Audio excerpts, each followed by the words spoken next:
কি রে, তোর কি হয়েছে? মুখটা ওরকম কালো করে দাঁড়িয়ে আছিস কেন?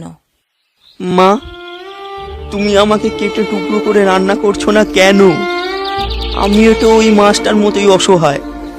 একটা অসহায় জীবকে হত্যা করে খাওয়াটা কি কোনো মানুষের শোভা পায়? আজ থেকে যদি তুমি রান্নাঘরে মাছ নিয়ে আসো, তাহলে এখানকার রান্না করা কোনো খাবার আমি খাবো না। এটাই আমার স্থির সংকল্প।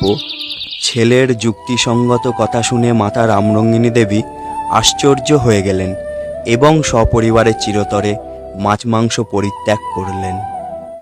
একদিন প্রমোদভূষণ তার মায়ের সাথে গোশালায় গিয়েছিল। সে দেখে তার মা সব গাভীকে পুষ্টিদায়ক খাদ্য দিচ্ছে আর একটি গাভীকে শুধু খড় দিচ্ছে। এই সমস্ত বৈচিত্র্যময় খাদ্য বন্টন দেখে সে মাকে জিজ্ঞাসা করল, মা, তুমি কেন এই গাভীটিকে ছাড়া বাকি গাভীদের পুষ্টিকর খাবার দিচ্ছ, আর এই গাভীটিকে শুধু খড় দিচ্ছ কেন? এই গাভীটি দুধ দেয় না, তাই একে সাধারণ খাবার দিচ্ছি। মা, আমিও তো কোনো কাজ করি না, তাহলে আমাকে ভালো ভালো খাবার খেতে দাও কেন?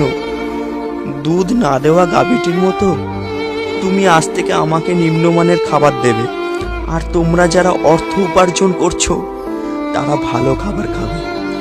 যখন থেকে আমি অর্থ উপার্জন করে পরিবারের আর্থিক সহায়তা করতে পারবো, তখন থেকে তুমি আমাকে ভালো খাবার দেবে।